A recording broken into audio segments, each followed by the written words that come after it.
scheme to include air-to-air heat pumps, which can offer cooling as well as heating. But, Mr. Speaker, I need to be candid with the House. We know this is just the beginning of the reckoning we need about how our country needs to adapt across all parts of society in the years to come.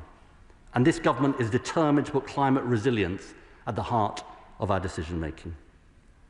Mr. Speaker, let me close by saying that we've been at our best in this House when we've worked across parties on these issues. I want to thank the honourable member for South Cotswolds for introducing the Climate and Nature Bill, my honourable friends, the members for Sheffield Hallam and Leeds Central and Headingley for our discussions earlier this year in the run-up to that bill, as well as the other co-sponsors who highlighted the need for today's statement. And let me take this opportunity to pay tribute to current and former members across the House for their tireless advocacy on climate and nature. And Mr. Speaker, I'll end by saying this. The safety of our citizens, our natural world, the country we pass on, is not a Labour cause or a Conservative cause or that of any other party. It is a British cause. It is a cause of us all, and a cause that requires all of us to consider our responsibilities to the generations of today and the generations to come. And I commend this statement to the House. Secretary of State Andrew Barr.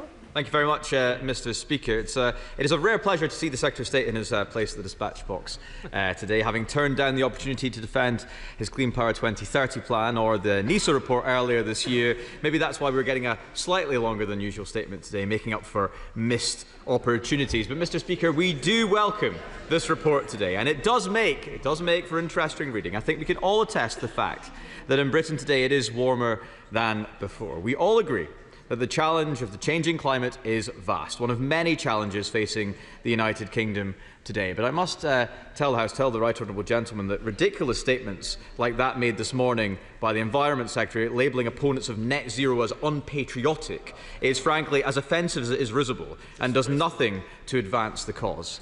I must also add mine and many others' growing sense of unease at the language emanating from those around the Net Zero Secretary, accusing anyone who dares question the policies or plans being worked on by his department as being deniers or being supportive of an end to our British way of life. We need to bring back a sense of rationality, of proportion to this debate, because out there, language like this is alienating more and more people from the important cause of ensuring that the planet we pass on to our children and theirs is in a better state than the one we inherited at the minute. Mr. Speaker, the Secretary of State calls this radical truth-telling, but I'm afraid he's not being honest with the British people about the impact of their plans on the climate, on bills, on jobs, and on the sacrifices that it demands. The Leader of the Opposition has been very clear. Chasing net zero by 2050 is unachievable without making the country worse off. That is the truth. Mr. Speaker, global warming is a global issue which we cannot face alone. The global climate challenge will not be solved by the UK alone, and it cannot be solved on the backs of British workers or British bill payers. Yes. So we need to be careful on what we said. I think the suggestion was the Secretary of State wasn't honest. I think we're all honest members in here. Mr. Speaker, and I apologise if I in any way insinuated the opposite. The United Kingdom accounts for less than 1% of global emissions. That is also the truth. In fact, Mr. Speaker, now I come to think of it, it is rather shameful that the Secretary of State should be using this report from the Met Office as cover, whilst ratcheting up the language, whilst increasing the shrill criticism of all those who question the department and its policies, all to distract from the fact that the plans mean that Britain will be poorer and that no one looking at how we are decarbonised could ever claim that this is a model to follow. We are proud to have been a world leader, but it isn't a race. You don't give way in a statement, but it isn't a race if nobody else is running. If we are leading the way, we need to make sure it is a path others will follow. We must decarbonise in a way that creates energy security and prosperity, rather than forcing industry abroad and impoverishing the British people. Why is that so hard for the party opposite to understand? Now, we see in the Met Office's report that the demand for cooling has approximately doubled, a strong case for introducing more air conditioning into homes, improving comfort and reducing the burden on the health system during heatwaves. So, whilst I welcome his commitment to expand the boiler upgrade scheme to include air-to-air heat pumps, which, as he says, offer cooling as well as heating, can I urge the Secretary of State to speak to the Mayor of London and get the ridiculous restrictions on air conditioning units in new builds in London removed? We must move away from this poverty mindset on reducing energy usage. Paying solar panels to switch off whilst refusing to absorb that excess to demand to cool homes is truly ridiculous. It's time to take the global scale and nature of this challenge seriously. Offshoring manufacturing like ceramics does not solve global warming, but it does make Britain poorer. It does make Brits unemployed. To build this government's 1.5 million new homes, we will be using more bricks than at any time since the Second World War. But thanks to this government, fewer than ever before will actually be made here in Britain. Perhaps on his recent visit to the People's Republic of China, whilst admiring their fast-paced build of new renewable generation and new nuclear low-carbon energy on an unseen scale, he was able to reflect on the factors enabling this. The opening of 2 new coal-fired power stations every week, the cost of industrial energy in China less than a third of our domestic cost. We cannot innovate, manufacture, create growth and prosperity whilst energy costs are killing manufacturing. Mr. Speaker, I'm afraid that this government's plans will drive up the underlying cost of energy to industry, and Britain will be paying the price. Only a year ago, Labour candidates were trotting out lines on how they would cut bills by £300. Since then, network charges, which account for 22% of an energy bill, have risen by over £100 as a result of the rush to build out the grid for new renewables. Cornwall Insights and independent energy analysts have called for the Secretary of State to be transparent about what the money is being spent on. The principal consultant urged the Secretary of State to be honest with the public about the impact of net zero policy costs on bills. Of course, a clean, secure and reliable power source does exist in nuclear, and whilst we do welcome the announcements a few weeks ago of the commitment to Sizewell C and the SMR programme, but the lack of ambition, the refusal to commit to a 3rd gigawatt scale reactor, preferably on Anglesey, the decision to decommission the UK stockpile of plutonium, the selection of only 1 small modular reactor technology and the refusal to repeat the 24 gigawatt ambition that we set out for nuclear industry is frustrating. We could do so much more. So will the Secretary of State commit to protecting Wilfa for a new gigawatt-scale reactor in the future? Mr. Speaker, it is indeed time for a policy of radical honesty. Global warming is a global challenge, and his plans will have a negligible or even negative impact on global emissions, I am afraid, driven sadly by ideology, not by practicalities of facing this challenge whilst growing the economy. We are telling the difficult truths. They are running from reality.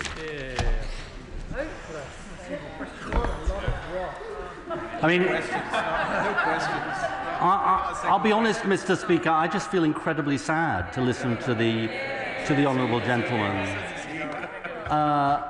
and not in a good way. I mean, the trouble is, we're in a situation now where the Shadow Secretary of State goes into hiding when there's a statement about the climate crisis, because it's just too embarrassing to try and articulate the government's the opposition's position. And look, the central chasm at the heart of his response is that he and his colleagues have taken the decision to abandon 20 years of bipartisanship when it comes to climate. I said one of the great strides forward was Theresa May's net zero by 2050. Now he's trashing it and saying it was a disaster. And let's be honest, it is grossly irresponsible, because we're expected to believe that the reason that they're doing it is because they know 25 years in advance of that target that it can't be achieved. But they can't possibly know that. Indeed, the Climate Change Committee says exactly the opposite in their latest report. He says he's worried about costs, but actually all the evidence is delaying action costs more, not less. The CCC says net zero will cut energy bills and the costs of motoring. And then we don't even know whether they want a net zero target at all or no net zero target ever. And he said something about the other week about this isn't based, as I read his interviews with Kerr, in my spare time, he said something about it's not based on the science, net zero by 2050. He is absolutely wrong, because this is what the IPCC said, the international body, in model pathways with no or limited overshoot of 1.5 degrees, global net CO2 emissions declined by about 45% from 2010 levels by 2030, reaching net zero around 2050. The point is, net zero was a target that Theresa May adopted, driven by the science. So what are they? They are anti-science, they are anti-jobs, they are anti-energy security, and they are anti-future generations. And I have to say, I can't put it better than Theresa May, and he should be quiet because he used to work for her. I can't put it better than Theresa May, and this is what she said. Theresa May, she was a former Conservative Prime Minister just 5 years ago. Those of us who advocate accelerating our progress towards net zero emissions are labelled fanatics and zealots. Ironically, the name-calling often emanates from ideologues at the political extremes or from populists who offer only easy answers to complex questions. I couldn't put it better myself. Chair of the Select Committee. Thank you very much. Thank you, Mr. Speaker. Thank you. Look, select committees look at the evidence. We follow the evidence. We make recommendations on the evidence. What we've heard from the Secretary of State today is the evidence from the Met Office about the seriousness of the threat, the reality of the nature of the crisis, and the fact that this will only grow. The Shadow Minister actually missed something, because he needs to acknowledge the costs of not taking action, not just the costs of action. And the Secretary of State read them out. £200 billion, 8% of GDP if we get 3 degrees of warming, according to the OBR. So, Mr. Speaker, those opposing climate action in this place can see the evidence too. They can see that cheaper driving and home heating are already available to many people, and we should be making them available to as many people as possible. And those opposing climate action also know that switching to low-carbon electricity as much as we can and as fast as we can is how we make this country safer, by getting control of our energy generation and supply. So does the Secretary of State agree that the patriotic approach is to work together to cut emissions for financial, for security, for nature and for climate reasons? I think my honourable friend puts it very well, Mr. Speaker. And look, I think one of the things that I have experienced over the last 20 years is that we haven't had a culture war on climate, because the Conservative Party and the Labour Party in particular chose to say this really matters. And I think my honourable friend puts it so well, which is the Conservative Party has abandoned its belief in climate action, apparently, at precisely the time when, as the CCC shows in Carbon Budget 7, for example, that actually this is the way to reduce costs for people. I make this other point today. I notice there are young people watching the public gallery and elsewhere. And what message do we send to them by saying, look, we just can't act on this? I mean, it is such a betrayal of future generations who have genuine anxiety about what world they're going to inherit from us. Ross Savage, Liberal Democrat spokesperson. Thank you, Mr. Speaker. I'd like to thank the Secretary of State, or indeed both Secretaries of State, for today's momentous statement, which I trust will be the first of many annual climate and nature statements. I also thank them for recognising the role of Zero Hour and the campaigners behind the Climate and Nature Bill, the private members' bill I'm proud to have brought to this House with cross-party support. I warmly welcome the move towards more joined-up thinking between DESNES and DEFRA, and also applaud the willingness of the government to work across the House, even if that willingness is not always reciprocated. However, this statement has missed a trick. The Secretary of State promised collaboration with campaigners, NGOs and communities. In reality, engagement so far has been very limited.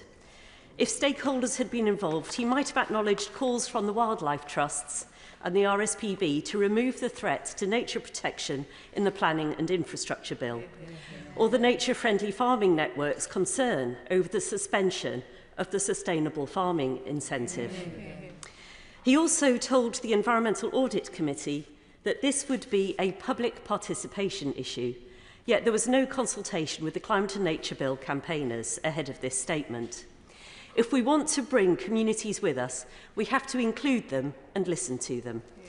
People across the country are already driving change in their communities, in schools, in farms and businesses to build a better, greener future. The government should be tapping into that great British human energy, to coin a phrase.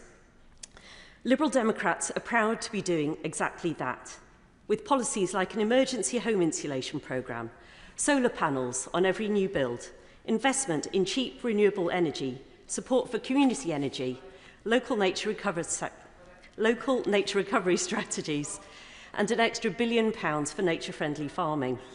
Because people need hope and a role in shaping the solutions. Despair is not a strategy and action is not optional. It is essential and urgent to protect our health, our economy and our national security.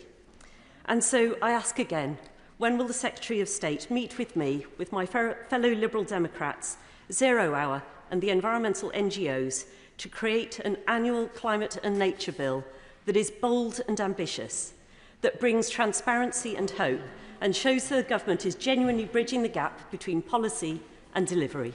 Yes. Well, let me start off in the spirit of continued generosity in reiterating my praise for the Honourable Lady for bringing forward the bill, and indeed the Zero-Hour campaigners who I have met in a previous incarnation of mine, and you know, their role over a long period in pushing forward the bill has been important. Very happy to meet her and the campaigners. And indeed, this is going to be, as she knows, this is going to be a continuing process, as I discussed with her, and you know, happy to take forward those discussions. Let me just address the substantive point she made about climate and nature, because I think it is important. Look, what this government is striving to do is to build the low carbon energy infrastructure we need in a way that is nature positive. And if you look at, for example, the Nature Recovery Fund that we are putting in place, it's absolutely about doing that. Now, look, I know that some people don't agree with that approach, but we're trying to do two things here, which is build the clean energy infrastructure that is required to get us off fossil fuels, which I know she wants to see, and at the same time protect and restore nature, and I'm convinced that we can do that. I think the point I would end on, I just urge her to think, if we're going to fulfill our net zero ambitions, and these are stretching targets, we do have to build this infrastructure.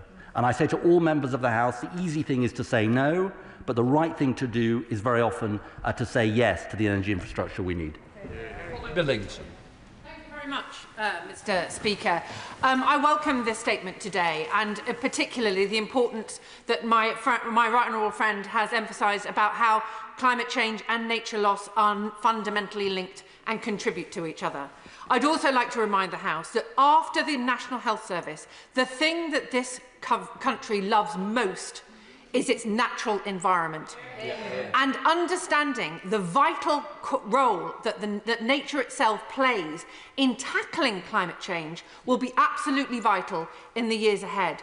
I would like to particularly refer to the importance of salt marsh. I talk quite often with my honourable friend for the Western Isles about the importance of peatland, but also salt marsh is vital as a climate valuable habitat. Will my right honourable friend confirm that in the light of what he's been talking about today, that we will have a proper integrated energy spatial plan, national planning policy framework and the land use framework so that those climate valuable habitats are properly protected?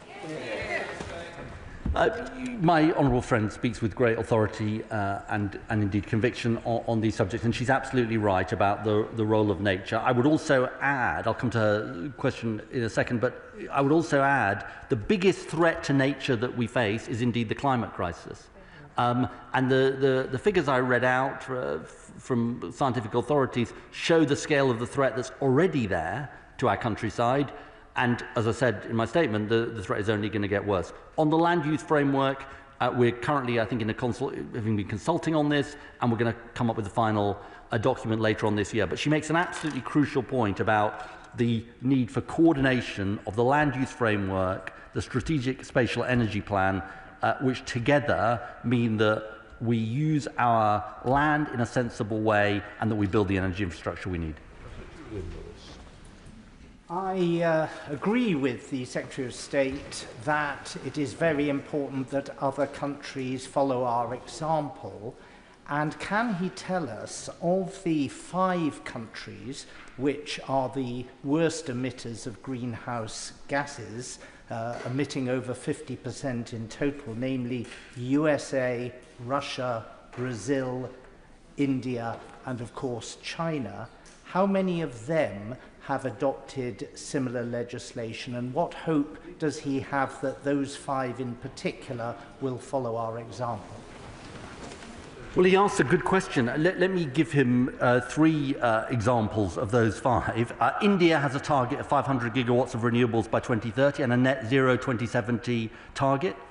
China now has nearly half of the world's renewable capacity, is committed to peaking its emissions before 2030, and they have a net zero 2060 target. But of course I want them to do more, and Brazil has set out an ambitious NDC. So I think it's right that he asked this question, and I think I'm right in saying that as of March 2025, fossil fuels accounted for less than 50% of electricity generation in the US. So, you know, look, not every country is going at the same pace, but I think if you look across the world, and you know, there are countries that are more sceptical, but if you look across the world, there has just been a decisive shift over. I was Climate Change Secretary in 2008 to 2010. Net zero wasn't even talked about. I mean, there has been a transformation in the extent to which countries are taking this seriously. Can I just say, I really do want to get everybody in, so I need a lot of help from the front bench to speed things up. I'm sure he wants to do that. And a good example will be Toby Perkins, Chair of the Audit Committee. Well, thank you very much indeed, Mr Speaker. I share the Secretary of State's despair that the consensus in these matters appears to be dissipating. Does he agree with me that that is incredibly damaging for investment in this sector? Because what investors really need to see is that whoever is in government, whatever happens in elections, that they have a government that is committed to this agenda. And further to that, does he also agree that it's completely wrong to say that Britain is the only country that's taking this serious? In fact, countries like China are absolutely leading the way in investing in technologies that are needed, and we need to be catching up, making sure everyone knows Britain's open for business in this sector. My honourable friend, who speaks with such expertise on these matters, is 100% right. The biggest enemy of investment is uncertainty. That's why I appeal to all parties to, stick to the law that we have legislated for in this country to give that certainty. Seamus Logan. Thank you, Mr Speaker. I rise not to call the Secretary of State a Nico-warrior, as some members of this House are so keen on doing from time to time. In fact, when he describes the scale of the climate and nature emergency, I agree with him. But the fact of the matter is, and I don't want to spoil the cross-party support here, but the fact of the matter is that when in opposition, the Labour Party promised an investment of £28 billion in the just and green transition. So will he now apologise to the people of Scotland, no, the voters in Scotland, for reneging on that promise? What I will say to the people of Scotland is that for years people have talked about the Acorn carbon capture and storage project, and it is happening because of a Labour government. We've got a publicly owned energy company, Great British Energy. We've got our clean industry bonus. This is the government that is actually delivering for the people of Scotland and across the UK. Thank you, Mr Speaker. And can I welcome the Secretary of State's statement, not least because as someone outside this House before I was elected was calling for such a measure under the previous Conservative government. I think it's a really important thing to be doing. Not least because I think it underscores the government's approach to clean energy and wider climate action to tackle and mitigate those many climate impacts that many of us are already seeing. We've just come off the back of 3 heat waves, to lower bills, strengthen our economy, and yes, in a patriotic way, ensure our national security.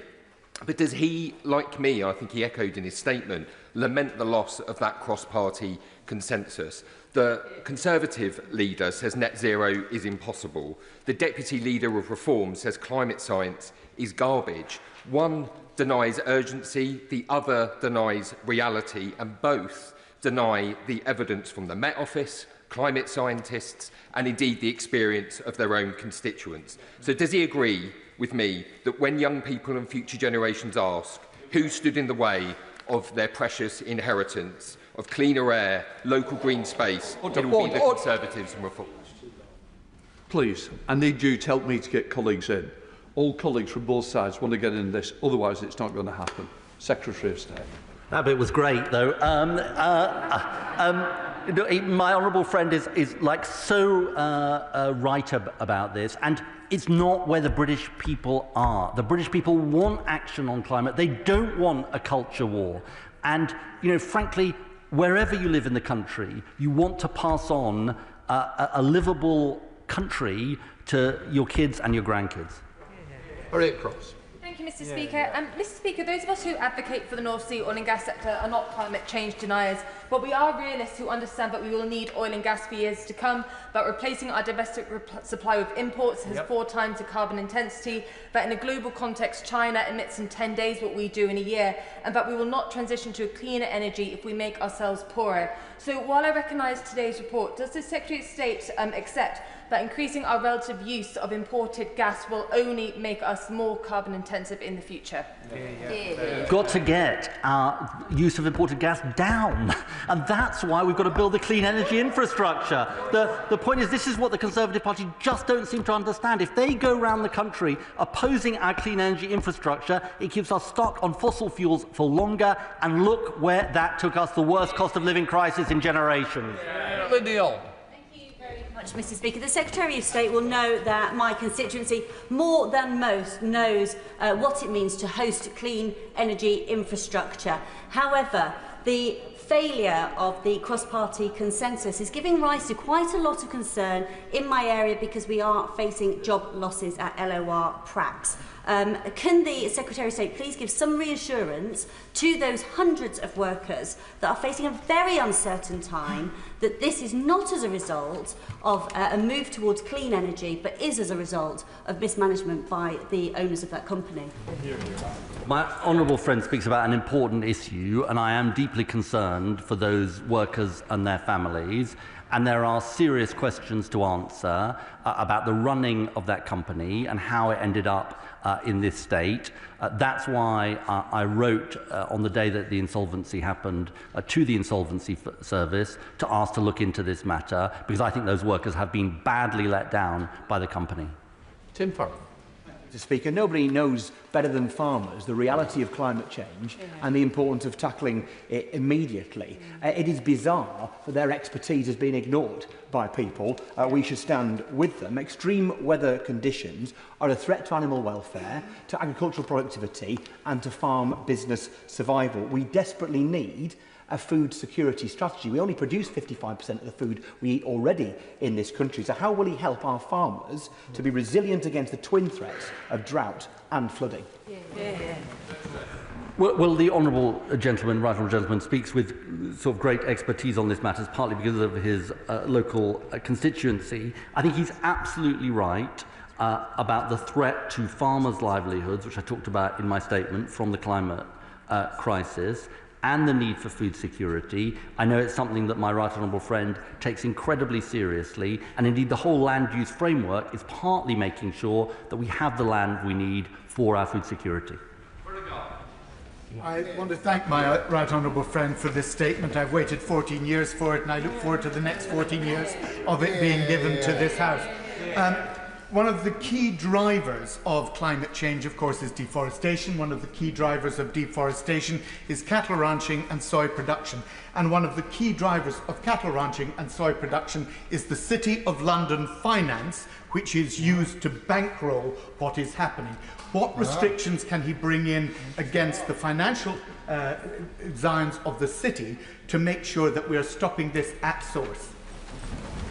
Well, my honourable friend raises an important issue about the potential role of the City of London, and I think also the potential positive role of the City of London. One of the things that we are consulting on at the moment is transition plans, mandatory transition plans for large companies and financial institutions, including in the City of London, precisely so that we can make sure that the investment goes in the right places. Ramsey. Thank you.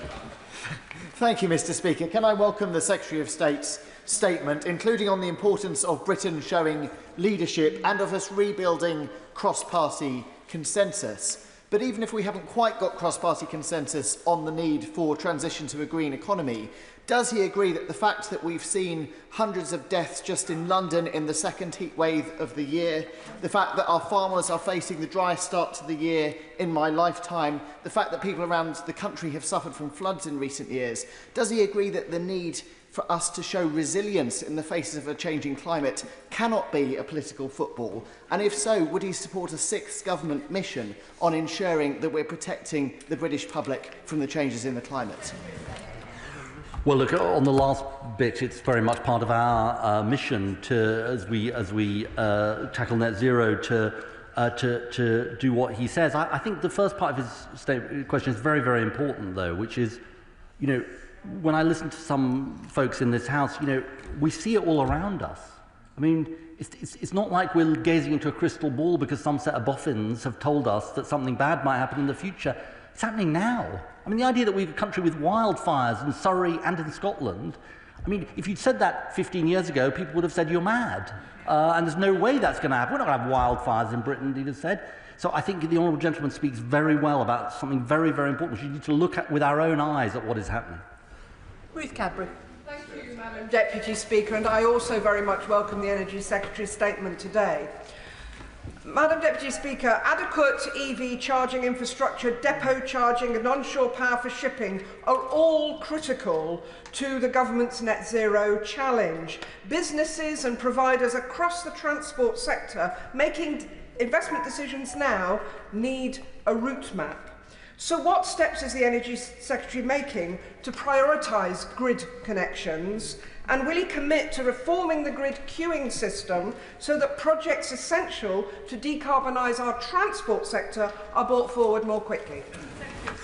Well, my honourable friend speaks about a very important subject. We are dealing with the zombies, the grid zombies, the zombie queue, and that reordering of the queue is precisely designed to open up the queue to projects like the ones she talked about, and my honourable friend, the Energy Minister, is having a series of roundtables with DFT on precisely this subject. Esther McVeigh. Thank you, Madam Deputy Speaker. The Secretary of State has said that he wants to tell some hard truths. So can he tell the House directly, without spin and waffle and without dodging answering these questions, how much in cash terms would it cost the UK to get to net zero? Who would pay the cost, and how much would the UK getting to net zero reduce global temperatures by? All of these details are set out in the Climate Change Committee report, which you can look for herself at the carbon budget in carbon budget 7. They are set out. They are set out, and actually the cost of getting to net zero have been coming down, actually, because when I set the 80% target, actually the costs of getting there, according to the Climate Change Committee, were actually higher than they are now to get to net zero. But I just make this point gently to her. The costs of inaction are much greater than the costs of action. Henry Tufnell. Deputy Speaker, and can I commend the Secretary of State for his statement? Yeah. And I share his view that we have a responsibility for generations to come, and that my constituents want to be part of that just transition. So can I ask the Secretary of State that he is also committed to that just transition that protects jobs and prevents decarbonisation through deindustrialisation? Well, my honourable friend is absolutely right about this, and we've got to make sure that as we take this journey, we do everything we can to protect existing industries and workers and give them the smooth transition. And the way we do that is by ensuring that we have levers through government to intervene to make that happen, whether that is Great British Energy or the National Wealth Fund or our Clean Industries bonus to create the jobs of the future. If I can give the example of the North Sea, 70,000 jobs have been lost in the North Sea in less than a decade because it's a declining basin. The answer has got to be to create those jobs of the future, and that's what this government is determined to do. Callum Miller. Thank you, Madam Deputy Speaker. The impact of climate change is being felt today in my constituency of Bicester and Woodstock. At Pegtop Farm, they are racing to bring in the harvest after such a dry, hot spring when they expect yields to be less than half what they would normally be. On the 23rd and 24th of September last year, we had extensive surface flooding, which flooded many homes at the time. So can the Secretary of State set out what share of the flood defence budget will deal with surface rather than river flooding? And how would he characterise the relevant responsibilities of national and local governments, developers, water companies, insurers and householders? Well, he asked a complex question. I think I might volunteer my right honourable friend to write to him so that I get it right. But it's something I know because he was whispering to me the answer. It's something he takes very seriously. Sarah Owen. Deputy Speaker. I want to thank the Secretary of State, not just for his statement today, but his continued commitment to tackling the climate and nature crisis facing us. He said it was something that we must all tackle together, and there is a huge part of our communities, the faith communities, that want to do exactly that. So while we welcome Great British Energy's rollout of solar panels on hospitals and on schools, could he outline any support for religious buildings that also want to do the same? Hear, hear. So following the successful rollout to schools and hospitals, we've now got a lot of requests to expand this scheme, and I'm very enthusiastic about doing so, and it's something we're looking at. Sir Bernard Jenkins. Thank you, Madam Deputy Speaker. Can I just say to the Secretary of State, I'm as passionate as he is about achieving net zero across the world and about the declining species in our natural environment. But that can't be the only thing we worry about, because I don't know whether the Secretary of State's had time to read the Fiscal Risks and Sustainability report produced last week, which shows that achieving net zero will, and I quote, at 21% of GDP is the cost of the public exchequer of that. And we know that there's an argument going on inside the government and inside the Labour Party about this very issue, and it's a question of balancing the risks. Because if the government runs out of money because it's overspending, there won't be any money to spend on reversing climate change. I have read the report, and the bit he didn't mention is it says that if we end up in a 3-degree world, we add 56% of GDP to net debt. That is the cost of inaction. You see, this is the point. Nick Stern did a report, Lord Stern did a report in the 2000s, which said the costs of inaction are greater than the costs of action. And this OBR fiscal risks report sets out very clearly. We lose 8% of our GDP by 2070 if we don't act. And so, of course, there is a cost to acting, and they say there are different scenarios for public investment, private investment, from acting. But the evidence in that report could not be clearer about the costs of inaction, and they're far greater than the costs of action. Joe Morris. Thank you, Madam Deputy Speaker. And I was privileged to host a net zero roundtable in my constituency. Many from a wide variety of political backgrounds who were all appalled to see net zero become a political football and part of an ongoing culture war on the right. So will the Secretary of State join me in recognising the important work of organisations like Comes Off Net Zero, like the North Tyne Climate Action Group, in bringing together widespread support for net zero, putting it into our communities and embedding it across the body politic? Well, my honourable friend is a great champion for Hexham, and it's with great pleasure that I recognise the role of these groups. And he and I have talked on a number of occasions about the importance of climate action to so many of his constituents, and I look forward to working with him on these issues in the months ahead. Tulip Sadiq. Oh, sorry. Last week, 20 of my constituents from Hampstead and Highgate came from the Climate Coalition, Mothers Climate Action Network, Our Grandchildren's Climate, the Hampstead Neighbourhood Forum and the Camden Fixing Factory to see me. And they were very clear that COP30 is a pivotal moment to restore momentum on tackling climate change, but also to tackle the misinformation which is on the rise, not just online, but in mainstream political parties. So could I ask the Secretary of State, what leadership is the UK showing at COP30 to ensure that we tackle this misinformation?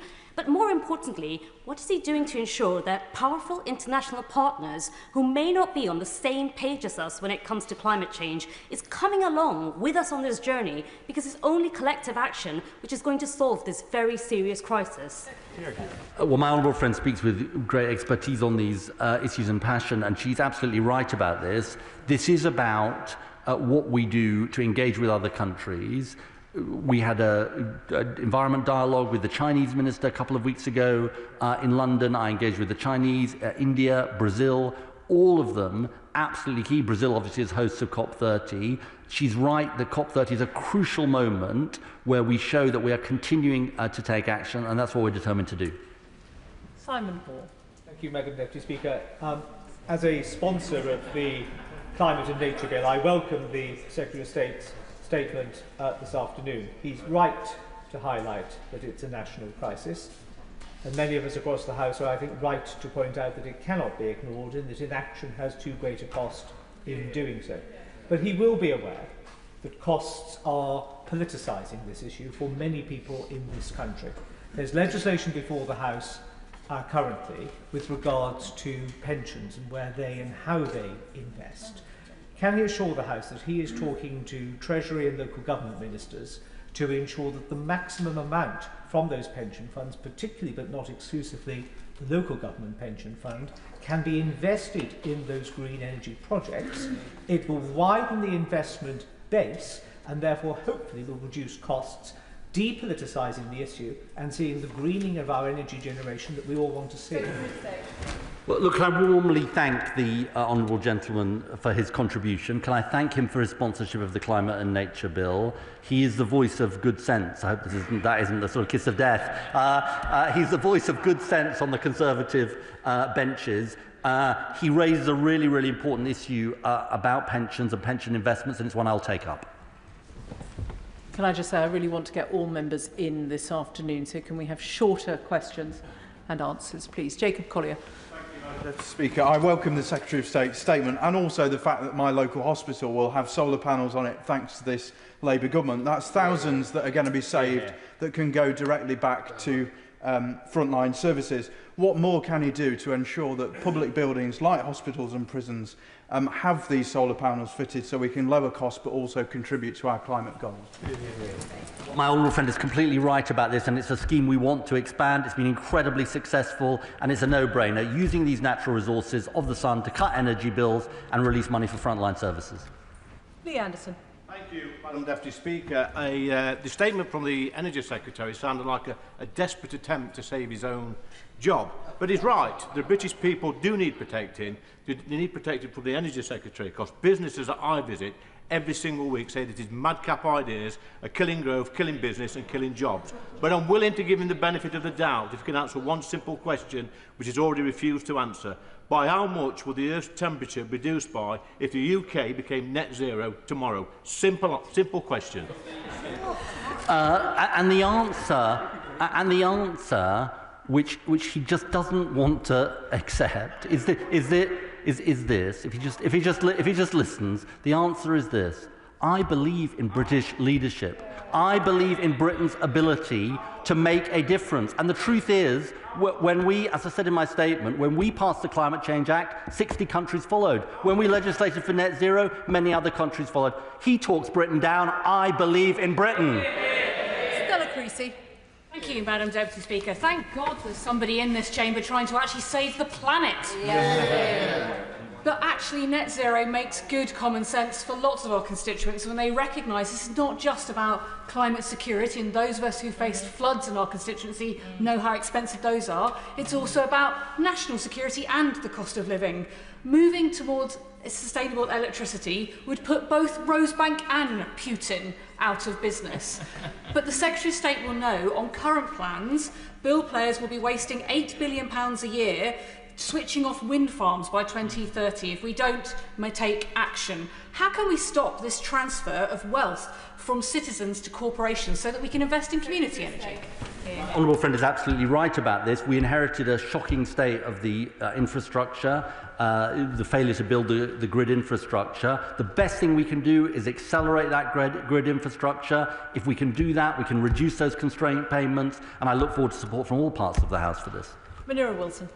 Much, Madam Deputy Speaker. The Secretary of State rightly says that British leadership matters and that the choices we make as a country will have an impact on future generations. I don't doubt his personal commitment to tackling climate change and delivering net zero. But is he really sure that all his cabinet colleagues, not least the Chancellor of the Exchequer, are on the same page as him, given her unwavering commitment to expanding not just Heathrow, but Gatwick, Luton, City and Stansted, despite the advice and concerns of the Climate Change Committee? Yes, I am. Yes, I can tell her that we've never had a Chancellor of the Exchequer so committed to these issues, because we had the biggest investment in clean, homegrown energy in our history in the recent spending review. Andrew Lewin. Madam Deputy Speaker, Welwyn Hatfield stands to be a big beneficiary of the Social Housing Warm Homes Plan. They won a grant of £6 million, which means hundreds of homes are going to be upgraded, retrofitted, which sees bills coming down and emissions coming down. Now, our colleagues from Reform have a flair for language, and they talk about net stupid zero. I'm interested to know what my right honourable friend thinks and what language he would use to describe a party that is opposing a policy that will cut emissions and cut bills for people living in council homes in my community. Well, look, we're just advocating for common sense here. Why not use the natural resources that we have to have warmer homes for people and cut emissions? I think they're the extremists, frankly. Sammy Wilson. The real driver, of course, behind this statement today is the fact that the Minister is losing the argument with his colleagues who are now challenging the impact of his policies on economic growth. He's trying to cover up for the costs, which the OBR revealed last week at £30 billion per year, £800 billion over the period. Businesses are struggling under power bills that are making them bankrupt, and consumers are resisting the net zero demands to fly less, eat less meat and buy cars that they don't want. As a minister, does he not see a connection between the anxiety he talks about with young people and the disgraceful scare tactics he has made today? All to enable him to say that Britain is taking the lead. All I can say to the minister is this: if Britain's taking the lead since the Paris Agreement, emissions have gone up by 30%. He might be leading, but he doesn't have too many followers. Well said. Well, the honourable gentleman and I have been arguing about these issues for about 20 years, so I think I'm unlikely to persuade him. Normally we have good-natured discussions about this. I have to say to him, the idea that this is scaremongering, I mean, when we see with our own eyes what is happening, as the honourable gentleman sitting in front of him said earlier on in this statement, we see it with our own eyes. And I have to say, what he is doing and what he's advocating for would be a total betrayal, not just actually of future generations, but today's generations. Alex Sobel. Thank you, Madam Deputy Speaker. I just want to say that the Secretary of State has been a global leader in this space for 20 years. We talked about we all know about the Climate Change Act, but at COP15 in Copenhagen, without his intervention, the world would not have agreed. The world would be on a worse trajectory today on the climate without his singular intervention. I think the whole House needs to hear that. Looking forward to COP30 in Belém, we all know that now we need significant afforestation and the repairing of the world's ecosystems, whether that's peat bogs or permafrost or seagrass. What is his plan for leading in that space at COP30?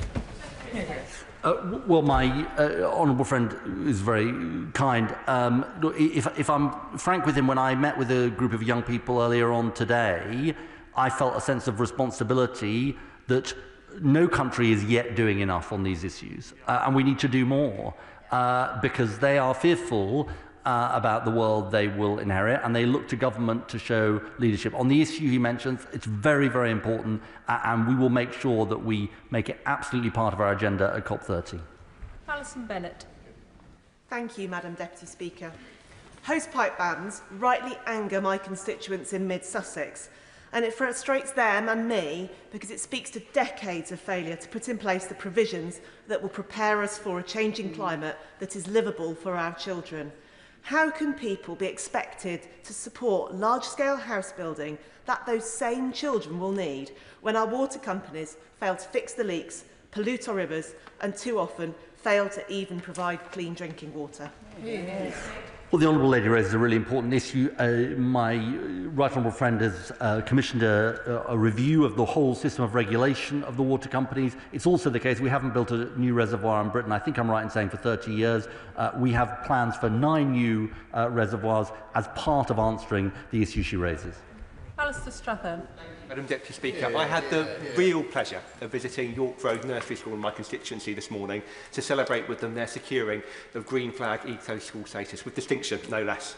Now, as well as a really quite sobering reminder of my inability to hold the attention of 4-year-olds for very long, it was also quite a powerful reminder of the future generations who will bear the brunt of our failure to take this crisis seriously.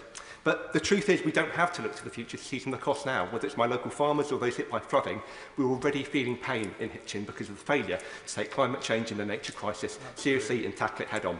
So what assurance can the Secretary of State give my constituents that we won't be shying away, that we're tackling climate change at source, and we'll also be investing in some of the nature-led mitigations needed to tackle the issues we're already facing right across our towns and villages?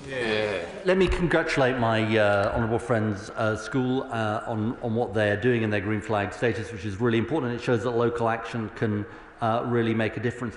And then globally, I can give him the assurance he seeks. And you know, what's so important, and I do say this to members across the House, people look to Britain. People look to Britain and people say, you know, are you going to lead? Are you going to show the power of example? Because that's what we've done over 20 years under governments of both parties. We need to keep doing it. Yeah. Claire Noss-Meddy. Climate change is a huge threat to food security. In 2018, losses in the Welsh livestock sector due to extreme weather was £175 million, equivalent to 9% of the total Welsh agricultural output. Farmers need support to protect their livestock and crops. Will the Secretary of State listen to the concerns from the farming unions about the removal of the ring fence for Welsh agricultural funding, given this could mean less money for climate adaptation at a time when it's needed most to safeguard food security? I believe that the honourable lady raises an issue which is essentially devolved funding, and this funding is going to be devolved. But on the wider issue she raises about the costs that people are facing and farmers are facing, I think this is so important because we're not talking about theoretical events and we're not talking about theoretical future costs. They're actually here now, and farmers are facing those costs, and she's right to draw attention to it. Is he writing? Deputy Speaker, when I speak to young people in Kettering, in fact when I'm having conversations with my friends, they tell me that they are worried about the future of the world we've inherited. So with that in mind, the climate delay rhetoric coming from the Tories and Reform is both deeply irresponsible and actually really disappointing. Yep. Can the Secretary of State outline, with that in mind, that it's only by working with urgency and action that my constituents will see restoration of our natural world and a world that we can pass on to the next generation? I would say incredibly well, Madam Deputy Speaker. You know, this is an obligation that we owe to young people. We hold the planet in trust for future generations. And the young people of today, you know, they speak for themselves, but they speak for future generations. And frankly, we owe it to them to act when the evidence is before our eyes. Dyke. Madam Deputy Speaker. The Met Office report and the Climate Change Committee made it clear that we're unprepared for climate change, with progress on food security and nature restoration either insufficient or limited. The Lang Partnership in Curry Rival have proudly championed regenerative farming and nature-friendly farming methods now for over 30 years. So what discussions has he had with his colleagues in DEFRA to ensure that farmers like the Langs can farm productively, sustainably and are resilient to a climate crisis? Well, I congratulate the honourable lady's constituents on what they are doing to find sort of regenerative ways of doing farming. And I know it's something that my right honourable friend, the Environment Secretary, takes incredibly seriously. And we have structures in place that can help incentivise that. But look, I think he would say that, of course, we need to do more on these issues. And I think she put it very eloquently. Rachel Maskell. Madam Deputy Speaker, I thank my right honourable friend for making such a pertinent statement when the planet's in such a critical condition, and also for his leadership domestically and globally. The Bio-Yorkshire project will create 4,000 jobs, seeing that green transition, but also ensuring that we've got future agriculture at the highest level of science. Will he ensure that this government, unlike the last, fund that sufficiently so that we can really see that transition in farming, but also in other climate mitigating science? I mean, it sounds like an incredibly exciting project, and I congratulate my honourable friend for raising it. And I think this is, in a way, on all sides of the House, or a number of sides of the House, you can hear the fantastic examples of what local people are doing. And in a sense, I think that should be our inspiration. Government is trying to do its bit, but local people in communities across Britain are doing theirs as well. Sean Davis. Speaker. Tackling climate change is a top topic amongst children and young people when I visit schools and colleges across Telford. Switching to renewables is a top topic amongst employers who want to reduce the cost of supply to their energy. And renewable companies tell me about the fantastic, well-paid jobs that are available. Climate security, environment security and energy security is national security. Does my right honourable friend have a single reason as to why this is not a key mission to rebuild Britain and protect our planet for generations to come? Secretary of State. I think my honourable friend is absolutely right, and I think this emphasis that he makes on national security is so important. You know, our exposure to fossil fuel markets controlled by petrostates and dictators leaves us frankly exposed. That's what the last government did. This is an energy security issue, it's a national security issue, and that's why we need clean, homegrown power. Deirdre Costigan. Thank you, Madam Deputy Speaker. As the Secretary of State has outlined, the climate crisis is also a nature crisis, especially in nature-depleted cities like London. In recognition of this, Ealing's Labour Council has imaginative plans for a new regional park from Horsenden Hill in the north to Warren Farm in my constituency of Ealing Southall, creating new habitats, wetlands and rewilded areas.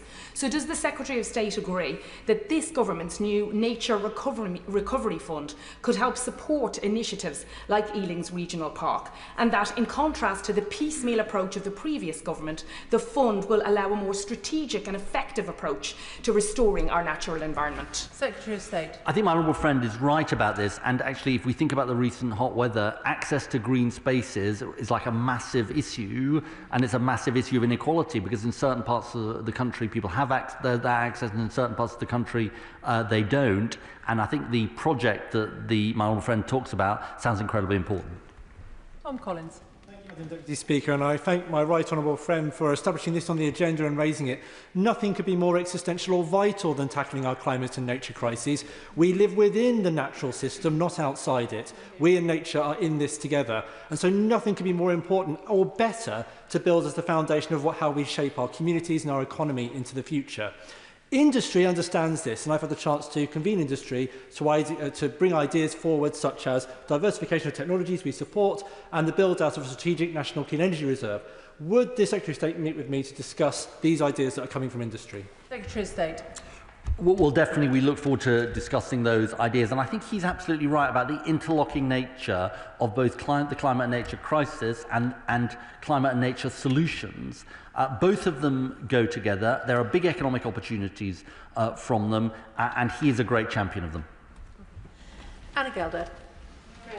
Madam Deputy Speaker, does the Secretary of State agree that rural and coastal communities are on the front line of the climate and nature crisis, and that investment in clean energy, in nature recovery and in resilient infrastructure is not only essential for protecting areas like South East Cornwall, but also for unlocking new jobs, strengthening my local economy and ensuring our future national security? Secretary of State. Well, my honourable friend was a fantastic champion of these issues in her previous incarnation, and she is a fantastic champion of them in her current incarnation as well. And I know, her constituency and the work she is doing is absolutely about what she is talking about, and I couldn't agree with her more. John Slinger. Thank you, Madam Deputy Speaker. Rugby Borough Council and Warwickshire Wildlife Trust are hosting a Nature in Focus event this Sunday, and they're partnering together to buy trees for farmers to plant. And in December 2024, my right honourable friend joined me to visit the urban and civic-led Halton development, where we saw Francis Jackson Homes fitting air source heat pumps to their new build homes. We talked of our hope to go further. So does my right honourable friend agree that through the Future Homes Standard, which ensures that the vast majority of new builds will have solar panels, we are showing that a Labour government and indeed Labour-led councils actually believe in the concept of government and in taking responsibility, and that we can actually change things for the better for future generations? I wish him luck with the event on Sunday, which sounds important, and he's absolutely right about this. The whole Warm Homes plan for millions of people is about cutting their energy bills, creating warmer homes and cutting emissions, and they go together. Tracy Gilbert. Madam Deputy Speaker, the Met Office report today says that we need to put in place a highly localised network of rain gauges, as extreme rainfall can be very dangerous. In July 2021, Stockbridge in my Edinburgh North and Leith constituency faced flooding after a torrential downpour one afternoon following several days of soaring temperatures. A network of rain gauges will help analyse the impact of climate change, but also help communities such as Stockbridge prepare. Can my right honourable friend outline what plans the government has in this regard? State. Well, it sounds like a very, very important recommendation that my honourable friend draws attention to. And in fact, as somebody whose constituency saw 2 once-in-a-100-year flooding events within about a decade, I know from local experience how serious these issues are. I'm glad she's drawn my attention to this recommendation, and we will look carefully at it. Chris Murray. Thank you, Madam Deputy Speaker. I welcome this government's focus on the urgency of the climate crisis, and I know that many climate activists in my constituency of Edinburgh and Musselburgh will as well, because the evidence is unequivocal. Only sustained reductions in greenhouse gases will slow global warming, and the only way to do that is to accelerate the transition to net zero. So will the Secretary of State commit to staying resolute in the face of opposition on the commitment to net zero? And does he agree with me that as the first country to industrialise, the UK has a special responsibility to show global leadership in this area? I think my honourable friend puts it incredibly well. As the Prime Minister says, action on clean energy and net zero is in the DNA of this government. You know, I was in government last time. Now we have a Prime Minister and a Chancellor who are more supportive of this agenda, who've moved it from the margins to the mainstream compared to anyone else before. Jim Dixon. Thank you, Madam Deputy Speaker. Can I warmly welcome the Secretary of State's statement and particularly his encouragement for members right across this House to support the government's efforts to reach net zero by 2050 and indeed any future government who maintains that commitment. Does the Secretary of State therefore agree with me that the announcement by the newly elected Reform County Council in Kent to axe all investments in net zero is not only a betrayal of my constituents in Dartford, of residents right across Kent, but particularly young people who deserve to inherit a sustainable planet? Secretary of State. My honourable friend is absolutely right. I wasn't aware of this announcement, but it sounds like it's anti-jobs, it's making people poorer, and it's a betrayal of future generations. Chris Vince. Thank you, Madam Deputy Speaker, and I thank the Secretary of State for his really important statement to say, and can I say to him really gently, I was a Miller fan before it was cool. When I visit schools in my constituency of Harlow, including the wonderful Freshwaters Primary School I visited on Friday, and the Downs School, where one young child asked me about the declining number of blackbirds, the number one issue that students raise is climate change. What would the Secretary of State say to young people in Harlow about the action he has taken to protect my constituents who will face the cost of inaction themselves? Well, I thank my honourable friend for his kind words. Not quite sure how to deal with them. It's a tough one. Look, on reassuring his constituents in Harlow, look, I think it's been so interesting, Madam Deputy Speaker, hearing people across this House talk about these issues and their own constituents and the strong feelings there are. I'd say to young people in Harlow and people across Harlow that this is a government absolutely committed on these issues. We are determined to ensure that they inherit a livable planet. And I thank the Secretary of State for his statement this afternoon. I'm going to allow a couple of moments for the front benches to change over.